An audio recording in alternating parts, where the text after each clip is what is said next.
जय हिंद साथियों, welcome to self study classes with Sumit Jain YouTube channel में आप सभी का स्वागत है। दोस्तों, आज हम विभिन्न अवस्थाओं में शारीरिक विकास एवं गामक विकास के बारे में पढ़ेंगे। ठीक है, हमारी जो बाल विकास की निरंतर चल रही है विस्तृत अध्ययन जो हम चल रहा है, उसी में हम आगे पढ़ते हुए हमारा ये पार्ट 3 है बाल विकास से।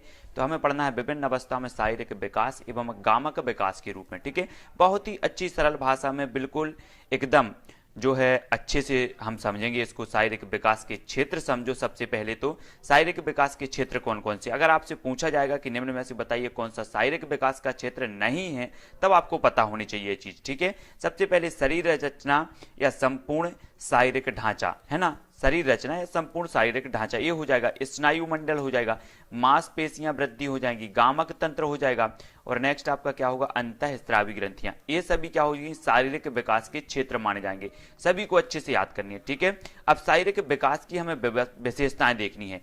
ये शारीरिक विकास की व्यवस्थाएं, एक शारीरिक विकास, शरीर क्रियात्मक विकास। ठीक है, शारीरिक विकास और शरीर क्रियात्मक विकास। देखो, शारीरिक विकास में आप देखते हैं कि भार बढ़ता है, लंबाई बढ़ती है, व्यक्ति की सिर व मस्तिष्क बढ़ता है।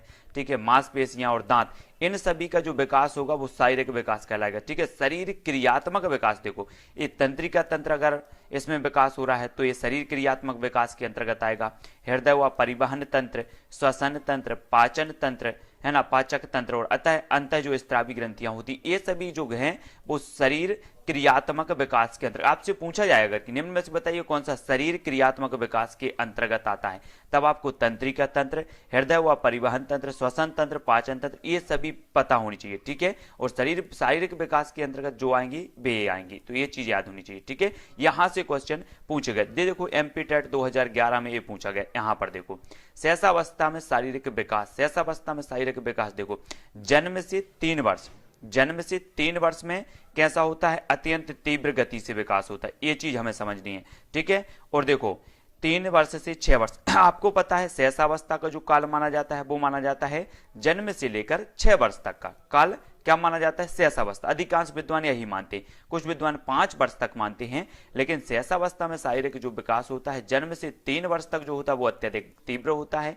और 3 से 6 वर्ष होता है औसत गति से यहां पर विकास होता है। तो ये चीज हमें समझनी है। ठीक है, अगर आपको समझ में आ रहा है तो सभी लोग लाइक जरूर करेंगे। ठीक है, नवजात शिशु का शरीर देखो, यहां पर नवजात शिशु का शरीर, ये नवजात शिशु है, और सबसे पहले कि देखो इसमें इसके दांत नहीं होते, हड्डियां कितनी होती हैं, 270 होती है। अगर आपसे एक क्वेश्चन पूछा, बालक हो या बालिका, दोनों में हड्डियां होंगी कितनी, 270। आपसे पूछा जाए नवजात शिशु के शरीर में जो है कितनी हड्डियां होती हैं, तब आपका उत्तर होगा 270। ठीक है, भार कितना होता है, तो बालक का भार होता है 7.1 पाउंड या 3.2 किलोग्राम, है ना, या बालिका का 7.13 पाउंड या फिर 3 किलोग्राम। ये चीज आपको पता होनी चाहिए। ठीक है, 7 या 8 ऐसे माना जाता है, तो लेकिन 7.15 करेक्ट जो आपको है ये है। ठीक है, लंबाई की बात करें तो लंबाई बालिका सामान्यतः बालकों से 1/2 इंच छोटी, बालक बालिका 50-51 सेंटीमीटर या 20 सेंटीमीटर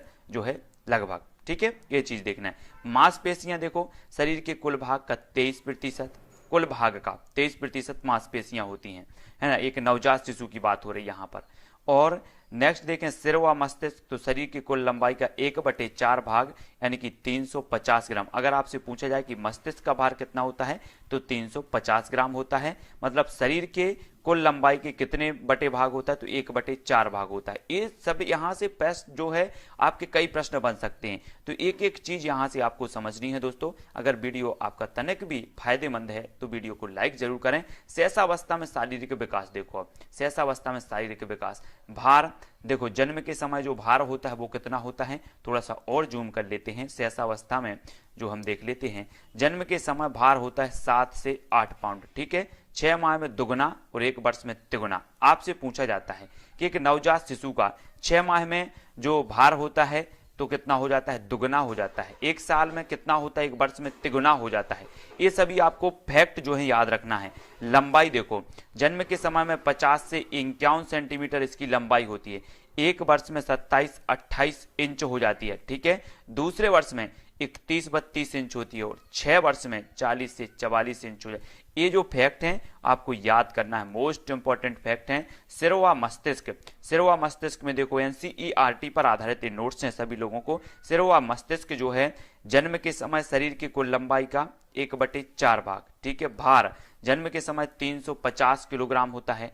6 वर्ष में 1 किलो और 250 ग्राम, है ना, ये सभी को याद रख लेनी है। 6 वर्ष में जो है इसमें वृद्धि हो जाती है। तो ये सारी की सारी चीजें याद रखनी है। काय की? मस्तिष्क की। तो 6 वर्ष में जो मस्तिष्क का भार होता है वो कितना होता है?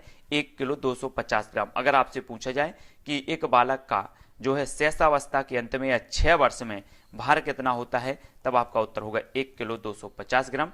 जन्म के समय कितना होता है? तो 350 ग्राम। ये चीज आपको याद रखनी है, ठीक है। नेक्स्ट, मांसपेशियां जन्म के समय शरीर का कुल 23%, है ना, 6 वर्ष में शरीर का कुल 25%। तो ये इतने जो फैक्ट हैं दोस्तों वो आप सभी को बहुत बढ़िया तरीके से याद रख लेने हैं। पाउंड भी पूछा जाता है, जन्म के समय बालक का भार कितना होता है ये पूछा जाता है। ये कई प्रकार से प्रश्न पूछे जाते हैं, तो सभी को याद रख लेना है और कमेंट के माध्यम से बता देना कि आपको वीडियो कैसा लगा। और भी हम इसका पूरा सिलेबस आपको करवाएंगे, है ना। जन्म के समय नहीं होते क्या? दांत। 6 या 7वें माह में दूध के दांत निकलते हैं। अगर आपसे पूछा जाए कि दूध के दांत कब निकलते हैं, तो औसत 6 या 7 माह में दांत निकलने प्रारंभ हो जाते हैं। 4 वर्ष में सभी दूध के दांत निकल जाते हैं। 5 से 6 वर्ष में स्थायी दांत निकलने लगते हैं।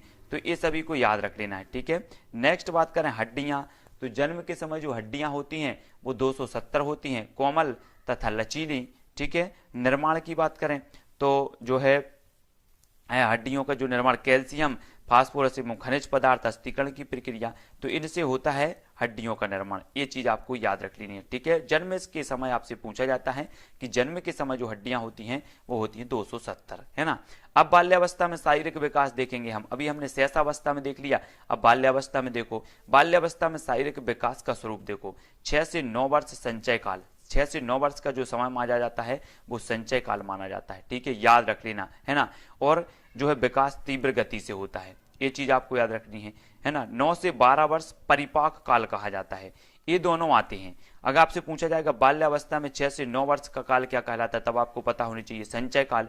फिर 9 से 12 वर्ष का ये परिपाक काल कहलाता है, ठीक है। 9 से 12 विकास धीमी गति से परंतु दृढ़ता की ओर उन्मुक्त होता है। जैसे हमने शैशवावस्था में पढ़ा था कि जन्म से 3 वर्ष विकास जो होता है वो तीव्र गति से होता है। 3 से 6 वर्ष जो विकास होता है वो मंद गति से होता है, ठीक है, औसत गति से होता है ना। ऐसे इसमें 6 से 9 वर्ष संचय काल है और विकास तीव्र गति से होगा। 9 से 12 वर्ष परिपाक काल है, लेकिन विकास जो होगा वो धीमी गति से दृढ़ता की ओर उन्मुक्त होता है। तो ये बाल्यावस्था के बारे में आप शारीरिक विकास के स्वरूप को हम देख रहे हैं। तो एक एक चीज जो एक एक फैक्ट आपकी परीक्षाओं में आते हैं उन फैक्टों को हम बहुत बढ़िया तरीके से देख रहे हैं दोस्तों।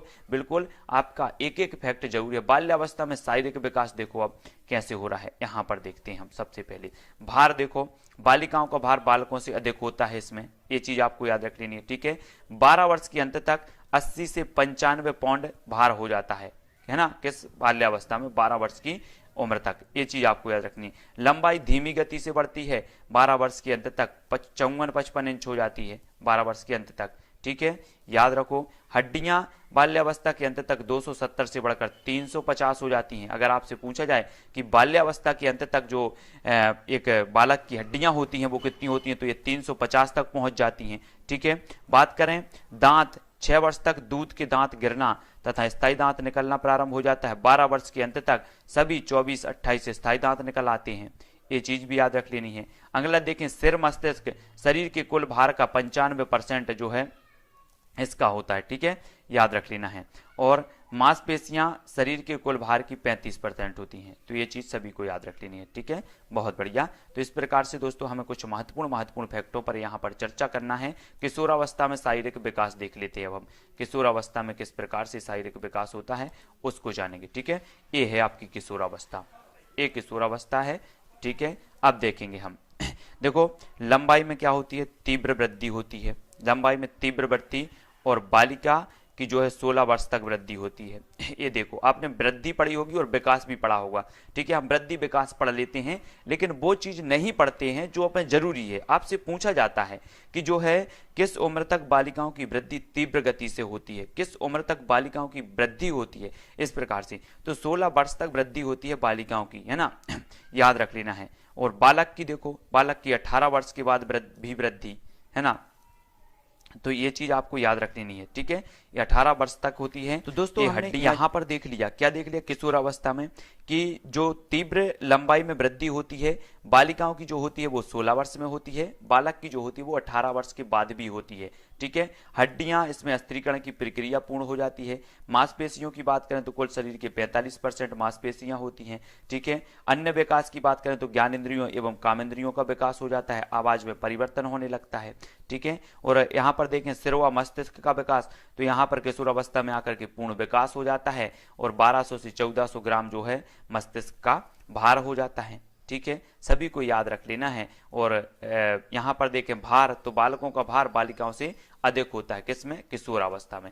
तो ये किशोरावस्था है और किशोरावस्था के बारे में इतनी सारी जानकारी आपको याद रख लेनी है, ठीक है। याद रखना है कि बालिकाओं का जो है लंबाई 16 वर्ष तक होती है, बालकों की 18 वर्ष के बाद भी वृद्धि होती है ना। तो ये सारी की सारी जो चीजें हैं, मस्तिष्क का भार 12 से 1400 ग्राम हो जाता है ना, ये चीज आपको पढ़नी है, ये ही चीजें महत्वपूर्ण है जो आपसे पूछी जाती है, ना कि आप विस्तृत रूप से बहुत सारा पढ़ लेते हैं, वो कोई फायदे का नहीं है। आप मेन पॉइंट पढ़ो।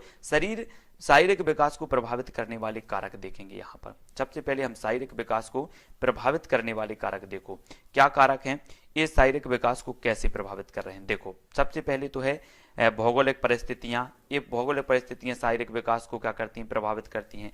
गर्भावस्था की असावधानियां ये भी करती हैं शारीरिक विकास को, ठीक है। रोगों के कारण शरीर में उत्पन्न विकृतियां विकास को प्रभावित करती हैं। प्रेम तथा सहानुभूति ये भी करती हैं। वंशानुक्रम भी शारीरिक विकास को प्रभावित करता है। वातावरण भी शारीरिक विकास को प्रभावित करता है।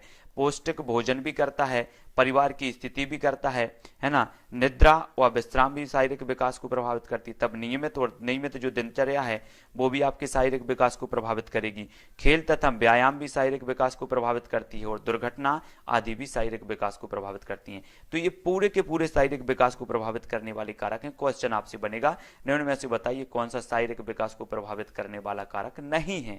तब आपको एक अन्य प्रश्न दिया जाएगा, अन्य विकल्प दिया जाएगा, तब आपको बताना होता है, ठीक है। नेक्स्ट देख लेते हैं सहसावस्था में गत्यात्मक विकास। देखो दोस्तों गत्यात्मक विकास क्या है। देखो स्थूल गत्यात्मक और सूक्ष्म गत्यात्मक, दो प्रकार के गत्यात्मक विकास होते हैं, एक तो स्थूल और एक सूक्ष्म, है ना। इसके अंतर्गत घुटनों के बल चलने, खड़े होकर चलने, ऊपर चढ़ने तथा दौड़ने जैसी क्रियाएं होती हैं। ये स्थूल गत्यात्मक विकास है। सूक्ष्म गत्यात्मक विकास में इसके अंतर्गत कप या अन्य वस्तुओं को पकड़ना, पुस्तक के पृष्ठों को पलटना, बटन तथा जिप लगाना, ड्राइंग करना, लिखना जैसी क्रियाएं ये होती हैं सूक्ष्म गत्यात्मक विकास, ठीक है। तो इस सहसावस्था में हमने देख लिया कि स्थूल गत्यात्मक विकास के अंतर्गत ये आते हैं और सूक्ष्म गत्यात्मक विकास के अंतर्गत ये आते हैं, ठीक है। ये चीज आपको याद रखनी है।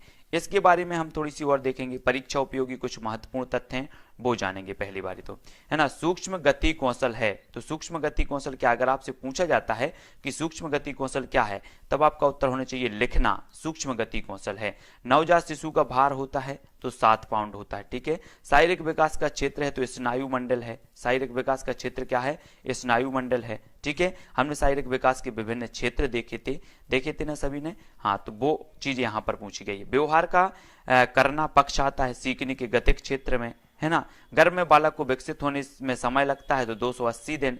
स्थूल गतिक कौशल है चढ़ना, फुदकना, ये स्थूल गतिक कौशल कहलाते हैं, जो कि हमने यहाँ पर देखा है। स्थूल गतिक और सूक्ष्म गतिक सभी ने देखे हैं। गत्यात्मक विकास में देखो, गत्यात्मक विकास का अर्थ क्या है, मांसपेशियों पर नियंत्रण। मांसपेशियों पर नियंत्रण क्या कहलाता है, गत्यात्मक विकास कहलाता है। ये चीज सभी को समझनी है। स्थूल गत्यात्मक, सूक्ष्म गत्यात्मक, ठीक है। बड़ी पेशियों पर नियंत्रण, छोटी पेशियों पर नियंत्रण, सभी को याद रखना है। सूक्ष्म गत्यात्मक में क्या होता है, छोटी मांसपेशियों पर नियंत्रण और बड़ी मांसपेशियों पर नियंत्रण, ये सभी को याद रख लेनी है, ठीक है। और यहां पर हमने उसी के बारे में देखा, लेकिन ये चीज याद रखनी है, गत्यात्मक विकास क्या है, तो मांसपेशियों पर नियंत्रण गत्यात्मक विकास कहलाता है, ठीक है। आगे देखेंगे यहां पर जो हमने देखा कि सहसावस्था में गत्यात्मक विकास जो होता है स्थूल गत्यात्मक और सूक्ष्म गत्यात्मक, ठीक है। इसके अंतर्गत घुटनों के बल चलने, खड़े होकर चलने, ऊपर चढ़ने, ये क्या है, स्थूल है, ठीक है।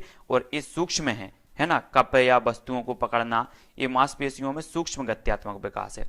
आरंभिक बाल्यावस्था में गत्यात्मक विकास देख लो। आरंभिक बाल्यावस्था आपको कमेंट में बताना है आरंभिक बाल्यावस्था का काल क्या माना जाता है, सभी लोग बताएंगे, है ना। गत्यात्मक विकास देखो, स्थूल गत्यात्मक और सूक्ष्म गत्यात्मक। इसके अंतर्गत दौड़ना, उछलना, रस्सी कूदना, छल्ला घुमाना, है ना, तिपहिया साइकिल चलाना, गेंद फेंकना तथा पकड़ना जैसी क्रियाएं आती हैं। तो अगर आपसे एक क्वेश्चन पूछा जाएगा कि एक बालक गेंद फेंकता है, एक बालक गेंद फेंकता है, ये जो है आरंभिक बाल्यावस्था में किस विकास को दर्शाता है, तब आपका उत्तर क्या होगा। एक बालक जब गेंद फेंकता है तो ये आरंभिक बाल्यावस्था में जो है स्थूल गत्यात्मक विकास को दर्शाता है, ये चीज पूछा जाएगा, ठीक है ना। और यहाँ पर भोजन करना, कपड़े पहनना, तैयार होना, लिखना, नकल करना आदि ये सूक्ष्म गत्यात्मक कहलाते हैं। तो यहां से क्वेश्चन बनते हैं दोस्तों, आप लोग विस्तृत पढ़ते हैं लेकिन हमें जो मेन चीज आपको पढ़नी चाहिए वो चीज आप नहीं पढ़ते हो, ठीक है। तो वो चीज यहां से पढ़ना चालू करो और पूरे के पूरे वीडियो देखो, पिछले वीडियो देखो, आगे के आने वाले इसी प्रकार से कई वीडियो होंगे। विभिन्न अवस्थाओं में मानसिक विकास देखो, नवजात शिशु का मस्तिष्क कोरे कागज के समान होता है जिस पर अनुभव लिखा जाता है। ये किसने कहा है, जॉन लॉक ने लिखा है, ठीक है। जॉन लॉक ने लिखा है कि नवजात शिशु का जो मस्तिष्क होता है वो कोरे कागज के समान होता है जिस पर अनुभव लिखा जाता है, ठीक है, याद रख लेना, को जॉन लॉक महोदय ने कहा है। मानसिक विकास 15 से 20 वर्ष की आयु में अपनी उच्चतम सीमा पर पहुंच जाता है, ये किसने कहा, वुडवर्थ ने कहा है। ये चीज भी आपको याद रखनी है, मानसिक विकास 15 से 20 वर्ष की आयु में अपनी उच्चतम सीमा पर पहुंचता है, वुडवर्थ महोदय ने कहा है, ठीक है। अगली चीज देखते हैं दोस्तों, वीडियो अच्छा लग रहा हो तो लाइक जरूर करें। ये बहुत ही इंपॉर्टेंट फैक्टों पर हम चर्चा करते हैं, है ना। यहाँ पर मानसिक विकास के पक्ष हमें देखना है, तो मानसिक विकास के पक्ष आपसे क्वेश्चन यहाँ से बनता है, निम्न में से बताइए कौन सा मानसिक विकास का पक्ष नहीं है या फिर है, इस प्रकार से। तो आपको पता होनी चाहिए स्मरण, ये मानसिक विकास का पक्ष है। अवबोधन मानसिक विकास का है। प्रत्यक्षीकरण मानसिक विकास का पक्ष है। कल्पना मानसिक विकास का पक्ष है। चिंतन भी है। तर्क मानसिक विकास है। निर्णय भी मानसिक विकास है। बुद्धि मानसिक विकास है। अधिगम क्षमता मानसिक विकास का पक्ष है। संज्ञानात्मक शक्तियां ये भी मानसिक विकास की पक्ष हैं। अवलोकन मानसिक विकास का पक्ष है। प्रत्यय निर्माण मानसिक विकास का है। संवेदनशीलता, ध्यान और स्मरण ये सारे के सारे मानसिक विकास के पक्ष हैं। इन विकास के पक्षों को आपको याद रख लेना है, क्वेश्चन यहीं से बनता है। पूछा जाएगा कि निम्न में से कौन सा मानसिक विकास का पक्ष नहीं है, तब आपको बताना होता है, ठीक है। सभी लोगों को इसी प्रकार से याद रख लेना है, मानसिक विकास का पक्ष कौन सा है और शारीरिक विकास का पक्ष कौन सा है, ये चीजें याद रखनी है, ठीक है। सहसावस्था में मानसिक विकास देखेंगे अब हम, ठीक है। सहसावस्था में मानसिक विकास किस प्रकार से होता है ना। यहाँ पर देखो, सहसावस्था में मानसिक विकास, है ना। पहला सप्ताह छींकना, हिचकी लेना, दूध पीना, हाथ पैर हिलाना, रोना, चौंकना। अगर आपसे पूछा जाएगा छींकना ये किस अवस्था में होता है, तो प्रथम सप्ताह में होने लगता है, बच्चा छींकने लगता है, हिचकी लेने लगता है ना। पहला महीना चिल्लाना, पकड़ने की चेष्टा करना, ये पहले महीने में होने लगता है। चौथे से 6 महीने में सब व्यंजनों की ध्वनियां करना, आवाज का अनुकरण करना, ये चौथे से 6 महीने में होने लगता है। एक बच्चा आवाज का अनुकरण करने लगता है, तब आपका उत्तर क्या होगा, 6 महीने में, चौथे से 6 महीने में, ठीक है, हाँ। और 7 से 9 महीना घुटने के बल चलना, सहारे से खड़े होना। अब आपसे पूछा जाए अगर कि एक बच्चा सहारे से खड़े होने लगता है कितने महीने में, 7 से 9 महीने में। घुटने के भर चलने लगता है 7 से 9 महीने में। बोलने का अनुकरण करना, कार्यों के अनुकरण का प्रयास करना, ये 10 माह या 1 वर्ष में होने लगता है, ठीक है। शब्दों व छोटे वाक्य बोलता है तो 2 वर्ष में, ठीक है। अपना नाम बताना, 5-7 शब्दों के वाक्य बनाना, अंग पहचानना, ये 3 वर्ष में होने लगता है, ठीक है। और 4 वर्ष में 10 तक गिनती, अक्षर लिखना, वस्तुओं को क्रम में रखना, ये होने लगता है। रंग पहचानना अथवा नाम लिखना 5 वर्ष में, है ना, रंग पहचानने लगता है और नाम लिखने लगता है, 5 वर्ष में क्रियाएं होती हैं। तो ये सारी की सारी जो क्रियाएं हैं जो आपसे पूछी जाती हैं वो हमें पढ़नी है दोस्तों, है ना। अब बाल्यावस्था में मानसिक विकास देखेंगे। यहाँ पर हमें जानना है बाल्यावस्था में मानसिक विकास कैसे होता है। देखो, सबसे पहले बाल्यावस्था में मानसिक विकास 6 वर्ष में, देखो 6 वर्ष से मानी जाती है बाल्यावस्था। मानसिक विकास कैसे होता है, चित्र की समझ आ जाती है, 13 से 20 तक गिनती, सरल वाक्य का उत्तर देना, ये किस अवस्था में आ जाता है, बाल्यावस्था में, मतलब 6 वर्ष में, ठीक है। 7 वर्ष में देखो छोटी घटनाओं का वर्णन करना, 2 वस्तुओं में अंतर करना, जटिल वाक्यों के प्रयोग का प्रयास करना, ये हो जाता है 7 वर्ष में, ठीक है। 8 वर्ष में। छोटी कहानियों और कविताओं को याद करना, सरल समस्याओं को हल करना, ये 8 वर्ष में आ जाता है। नेक्स्ट देखो 9 वर्ष में, देखो दिन समय तारीख वर्ष सिक्कों का ज्ञान 9 वर्ष में हो जाता है। एक बालक को सिक्कों का ज्ञान कितने वर्ष में होता है? तब आपका उत्तर होगा 9 वर्ष में। दिन तारीख का ज्ञान कब होता है? तो 9 वर्ष में होता है। जोड़ गुणा गुणा भाग का ज्ञान कब होता है? तो 9 वर्ष में होता है। द्रुत गति से बोलना, ये 10 वर्ष में। दैनिक जीवन के कार्य स्वयं करना 10 वर्ष में। तर्क जिज्ञासा निरीक्षण शक्ति का विकास 11 वर्ष में। सभी को याद रख लेना है ना। ये क्वेश्चन पूछा जाता है, एक बच्चा किस वर्ष की उम्र में तर्क करने लगता है, जिज्ञासा करने लगता है? तब उसका जो उत्तर क्या होता है? 11 वर्ष में। 12 वर्ष में वास्तविकता जानने का प्रयास करते हैं। समस्या समाधान की शक्ति का विकास किस उम्र में होता है? तब आपका उत्तर होता है 12 वर्ष में। तो ये सारी की सारी चीजें आपसे पूछी जाती हैं, जो यहाँ पर दे रहे हैं वो फैक्ट आपसे पूछी जाती है, ठीक है। अब हमें देखना किशोरावस्था में मानसिक विकास। तो मानसिक योग्यताओं में वृद्धि, सबसे पहले हम क्या देखेंगे किशोरावस्था में मानसिक विकास में, कि मानसिक योग्यता में वृद्धि हो रही है, रुचियों का विकास हो रहा है, सीखने की क्षमता का विकास हो रहा है, बुद्धि का विकास हो रहा है।